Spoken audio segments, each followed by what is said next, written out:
The 1970s were not an era of subtlety. They were not an era of minimalism. They were not an era of playing it safe. They were an era of pure, unapologetic American presence. A time when the greatest automobiles rolling off Detroit's assembly lines looked bigger, more powerful, more luxurious, and more important than anything else sharing the road. These were not just cars. These were statements. Rolling declarations of success, wealth, and taste built from hundreds of pounds of chrome, steel, and handcrafted American leather. And here is the most remarkable thing.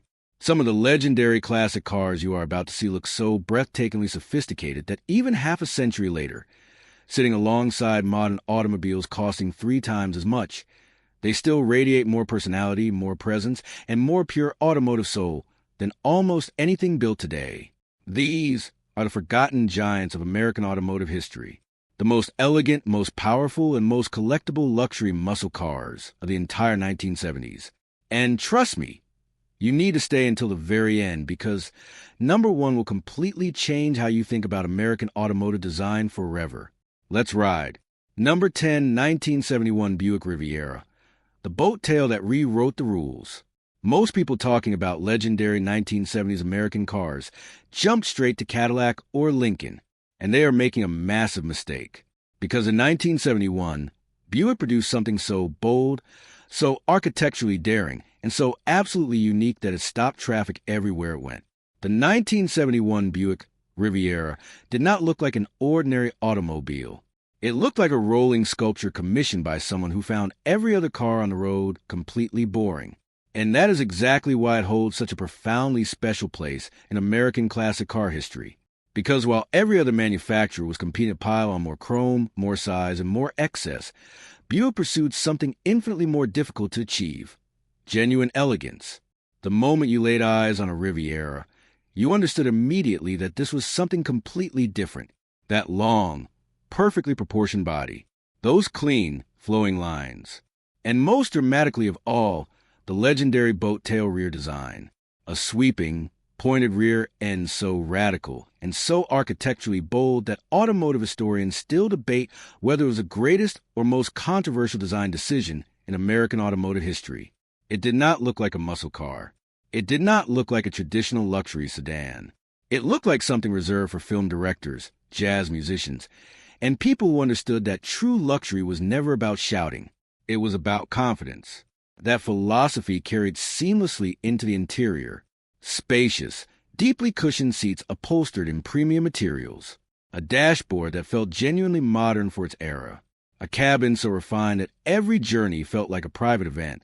But here's the contrast that makes the Riviera so extraordinarily special in the world of collector muscle cars. Beneath all that breathtaking sophistication sat a massive 455 cubic inch V8 engine producing around 315 horsepower. This was not a car designed purely for boulevard cruising. When you planted your right foot into that thick carpet and felt that enormous V8 surge to life, you understood instantly that the Riviera was every bit as fast as it was beautiful. It looked like a car built purely for luxury. It performed like a car built purely for speed. And that combination of contradictions is exactly what makes it one of the most desirable classic American cars ever produced. Today, the finest documented examples of the 1971 Buick Riviera typically cross the classic car auction block, ranging between $40,000 and $100,000. And that number is climbing steadily as a new generation of collectors discovers what the old-timers already knew. Number 9, 1976 Cadillac Eldorado. The last great American convertible. There are automobiles that project elegance, and then there are automobiles that define it. The 1976 Cadillac Eldorado belonged firmly and unapologetically in the second category. This was not merely a luxury car. This was an American institution on 4 wheels. While virtually every other manufacturer in the mid-1970s was beginning to shrink their vehicles, responding to the fuel crisis, tightening emissions regulations, and the creeping influence of smaller European imports, Cadillac looked at the industry trend towards smaller cars and did the exact opposite.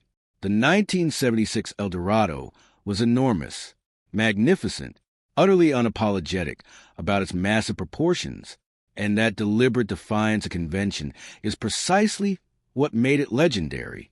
The moment it rolled past you on a boulevard, The message was unmistakable. That endless stretching toward the horizon, those flowing majestic body lines, those perfectly balanced proportions that made every other car on the road look somehow incomplete by comparison. This was not a car that tried to attract attention. It simply commanded it, effortlessly, naturally, and without apology. But the detail that elevated the 1976 Eldorado from merely exceptional to truly historic was this. Cadillac marketed it aggressively as the last American luxury convertible that would ever be mass-produced. Whether that claim proved accurate long-term is a separate conversation.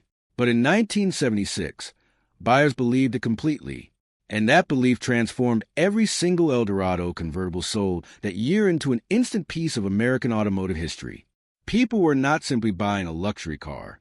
They were purchasing the final chapter of a great American story, and that emotional weight dramatically increased both its prestige and its eventual collector value. Inside, the luxury was exactly what you expected from the undisputed king of American premium automobiles. Enormous seats wrapped in the softest available leather, dashboard controls that operated with the satisfying precision of a fine Swiss watch, a ride so smooth and so isolated from the road's imperfections that passengers genuinely forgot they were traveling at highway speed. Under that magnificent hood sat a gigantic 500 cubic inch V8, the largest production engine ever fitted to an American passenger car, producing around 190 horsepower in its emission-strangled 1976 state.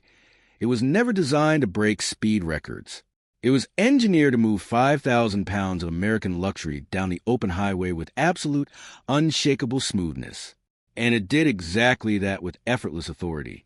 Number 7. 1971 Oldsmobile Toronado, the future that arrived 40 years early. Most American luxury cars of the early 1970s looked backward. They drew inspiration from the great land yachts of the 1950s and 1960s, chrome-heavy, traditionally proportioned, reassuringly familiar. The 1971 Oldsmobile Toronado looked forward. Dramatically, boldly, uncompromisingly forward. And that is precisely why it still feels more modern today than many automobiles built 3 decades after it.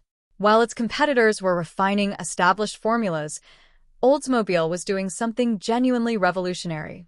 The Toronado's design team stripped away every unnecessary detail, eliminated every superfluous chrome accent, and focused with laser precision on proportion, stance, and silhouette. The result was a car that looked unlike anything else sharing American roads in 1971. That long, clean body, that dramatically low profile, those perfectly resolved lines that needed no embellishment because the proportions themselves were already perfect. The Toronado did not rely on excess to impress. Its elegance came entirely from architectural discipline, the rarest and most difficult quality to achieve in automotive design. Inside, the progressive philosophy continued seamlessly. Spacious seating, quality materials, and instrumentation that felt genuinely forward-thinking for the era. Everything communicated a vision of automotive luxury that most manufacturers would not catch up to for another decade. Under that long hood sat a massive 455 cubic inch V8 producing around 350 horsepower, creating the same extraordinary contrast that defines every great luxury muscle car. From the outside, it looked like refined, sophisticated elegance. From behind the wheel, the moment that enormous V8 came alive, it felt like something considerably more exciting. The finest 1971 Oldsmobile Toronados today range between $25,000 and $70,000 and remain among the most criminally underrated and undervalued collector cars in the entire classic American automobile market.